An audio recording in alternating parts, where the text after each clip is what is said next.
Assalamualaikum dan salam muafakat Johor. Bersama saya Arif Ani dalam edisi Buletin Selatan 4 Oktober 2014. Sempena Hari Raya Aidiladha kali ini, permintaan terhadap haiwan ternakan bagi melaksanakan ibadah korban iaitu kambing dan biri-biri meningkat 2 kali ganda berbanding tahun lepas.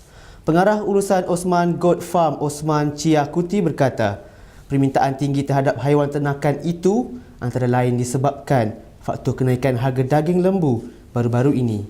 Menurut pengusaha berpengalaman lebih 25 tahun itu, pihaknya menerima tempahan hampir 3,000 ekor sempena Hari Raya Korban tahun ini. Persiapan tahun ini nampak sangat meriah dibandingkan tahun lepas. Peningkatan sangat berbeza. Dibandingkan tahun lepas, kita dapat jual lebih kurang dalam 1,000 lebih, 1,600, 1,700. Sekarang kita dah dapat tempahan lebih kurang hampir 3,000. Yang nampak kesan sangat tu mungkin ini adalah sebab kita tahun lepas dan tahun sebelum tu kita ada buat sumbangan untuk fakir miskin dan orang-orang yang kurang-kurang upaya. Syarikat kita ada buat bantuan. Walaupun mempunyai tempahan yang begitu banyak, namun pihaknya sentiasa memastikan hasil ternakan terbaik sahaja akan dijual kepada pelanggan. Tambahnya, kambing dan biri-biri yang diternak datangnya daripada Australia dan dijual semula di negeri Johor. Kambing ini semua datang daripada Australia. Kalau kita untuk ternak sendiri sebanyak tu memang kita tak mampu. Kawasan dan keluasan tanah semua kita tak ada. Jadi kita bawa masuk daripada Australia, kita jualkan. Dan perniagaan ini juga ada satu tanggungjawab yang berat. Pembeli tak tahu kambing yang mana sihat, yang mana tak sihat. Bila yang mana kita ada kasih antibiotik. Jadi kambing yang tak sihat ni kita tak boleh jual. Dan kita juga nak tengok umur dia. Kadang-kadang pembeli ni dia orang selalu tengok harga yang murah. Yang murah dia tak faham dan dia tak fikir yang murah kadang-kadang umur tak cukup ke apa. Jadi kita harus jujurlah. Beliau berkata demikian ketika ditemui TV Selatan di Osman Goat Farm, Kangkar Tebrau, Johor. Osman Goat Farm kini memiliki 3 ladang ternakan kambing dan juga biri-biri termasuk di Selong dan Senai. Dalam pada itu, sempena Hari Raya Aidiladha kali ini, pihaknya turut membuat promosi bagi mereka yang ingin membuat ibadah korban pada Hari Raya ketiga. Kita Raya ketiga kita ada buat promosi. Raya ketiga orang yang buat korban ni yang dekat tempat kita ni, kita jual dengan harga murah daripada harga pasaran lah. Raya ketiga. Kalau raya pertama, raya kedua ni memang kita dah penuh. Kalau raya ketiga memang kita ada buat promosi lah. Satu ekor kambing lebih kurang RM640 kita jual. RM640.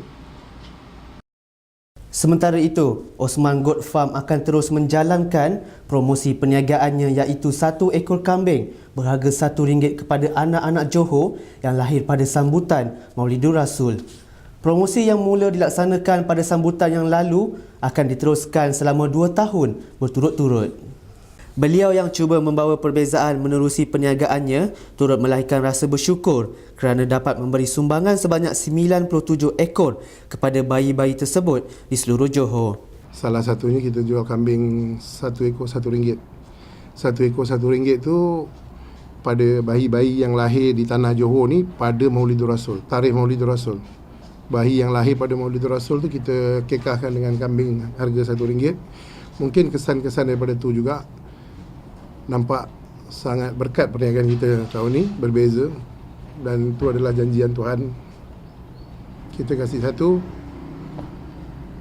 dapat 10.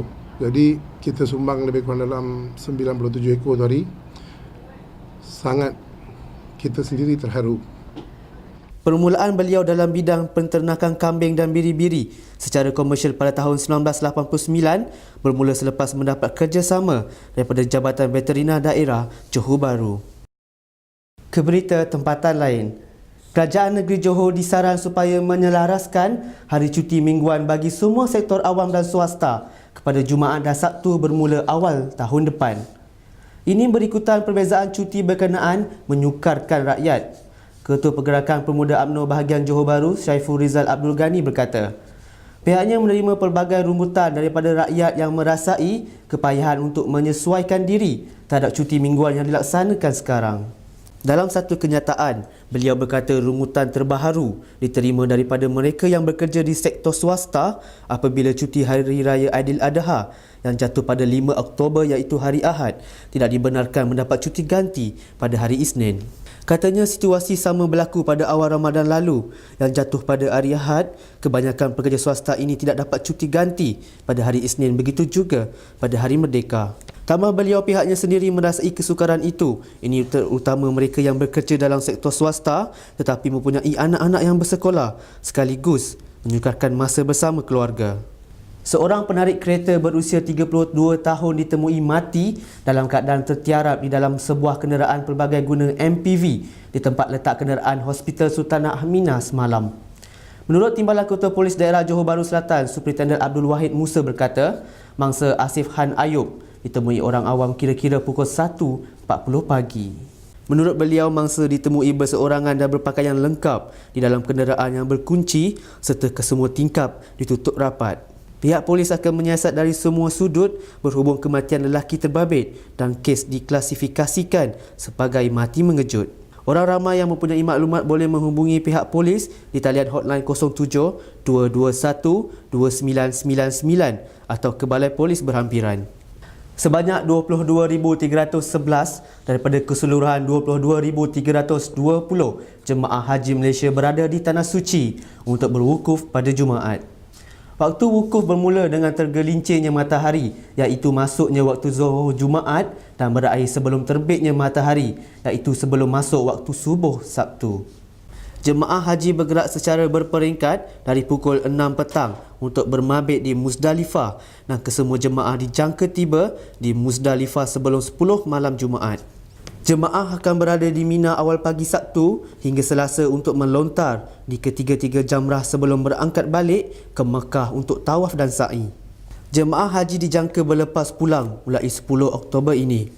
Walaupun lebih 4 juta jemaah haji berwukuf di Arafah, pergerakan pengangkutan berjalan lancar. Sementara itu, Menteri di Jabatan Perdana Menteri Datuk Seri Jamil Khair Baharom mengesahkan seorang lagi jemaah lelaki Malaysia meninggal dunia semalam kerana kanser hati pada 1:15 tengah hari setelah masuk waktu wukuf. Dengan ini, jumlah jemaah haji Malaysia yang meninggal di Tanah Suci adalah 7 orang. Sekian edisi Buletin Selatan. Sebelum berakhir, ikuti ucapan Hari Raya Aidiladha oleh Perdana Menteri Malaysia Datuk Seri Najib Tun Razak. Salam takzim. Assalamualaikum warahmatullahi wabarakatuh dan salam satu Malaysia. Rakyat Malaysia yang dikasihi, saya bersyukur kepada Allah Subhanahu wa taala kerana dalam masa beberapa hari lagi umat Islam di seluruh dunia akan menyambut Hari Raya Aidiladha. Marilah kita berdoa kepada Allah Subhanahu wa taala agar jemaah haji kita di Kota Suci Makkah dikurniakan haji yang mabrur. Kebelakangan ini kita banyak mendengar istilah negara Islam yang digunakan oleh setengah pihak di dalam maupun di luar negara. Lebih menyeluruhkan lagi, ada yang menganggap Malaysia tidak Islamik kerana tidak menggunakan label negara Islam. Walaupun pada hakikatnya kita melaksanakan syariat Islam dan memperjuangkan usaha untuk meninggikan syiar Islam.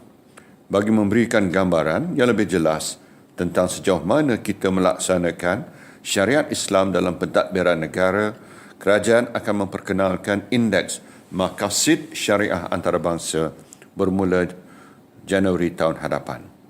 Dengan indeks ini, kerajaan dapat mengukur pencapaian Malaysia dalam melaksanakan tuntutan syarak melalui maqasid syariah berdasarkan kriteria-kriteria yang sistematik dan komprehensif.